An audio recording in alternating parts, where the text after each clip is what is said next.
Every modern screen you look at relies on a microscopic piece of technology that the world's top physicists spent decades insisting was impossible to build. To create white light for digital displays and energy-efficient bulbs, you have to combine the three primary colors of light: red, green, and blue. Engineers solved the red light-emitting diode, or LED, with relative ease back in the 1960s. The green diode followed soon after, checking off the second box in the RGB triad. That the blue LED remained a wall. Without it, you couldn't synthesize white light. You couldn't build flat-screen TVs. You couldn't build smartphones or high-efficiency light bulbs. Humanity was effectively trapped, relying on the heat-wasting incandescent bulb for lighting and relying on bulky cathode ray tubes for screens. For 30 years, major tech corporations poured billions of dollars into researching a single material, zinc selenide. The logic was sound. Zinc selenide crystals were notoriously easy to grow in a standard laboratory environment. The problem was that the moment an electrical current was applied to the material, it degraded almost instantly. The brightest minds in material science fell victim to a sunk cost fallacy. They kept forcing investment into an intuitive, well-funded path that simply did not work. In 1989, an engineer named Shuji Nakamura, working alone at a small Japanese chemical company, decided to abandon the zinc selenide consensus entirely. He placed his bet on a notoriously difficult alternative, gallium nitride. This diagram shows the core geometric issue with gallium nitride. To make an LED, you have to grow crystals onto a base substrate.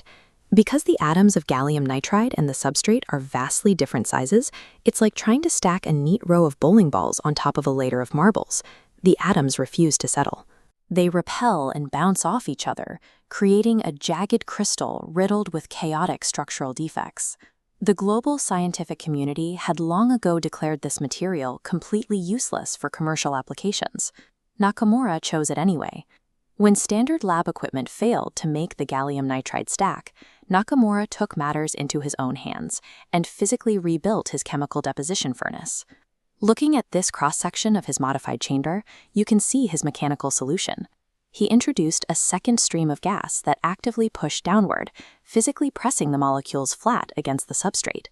Under this heavy, directed pressure, the previously chaotic and mismatched atoms finally snap into a flat, perfectly ordered grid. He had created the world's first viable gallium nitride buffer layer.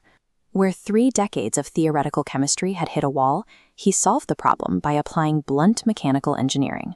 But despite building a perfect crystal structure, the material refused to conduct a single drop of electricity. In this diagram of the crystal lattice, you can see the culprit. To make the material conductive, Nakamura had to inject magnesium atoms, the large blue spheres. But rogue hydrogen atoms, represented by the smaller white spheres, had infiltrated the structure.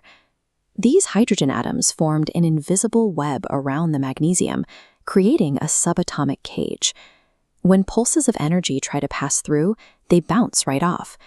He had built the correct material, but now he had to figure out how to wake it up from a state of complete microscopic paralysis. The solution he arrived at was bizarrely simple: thermal annealing.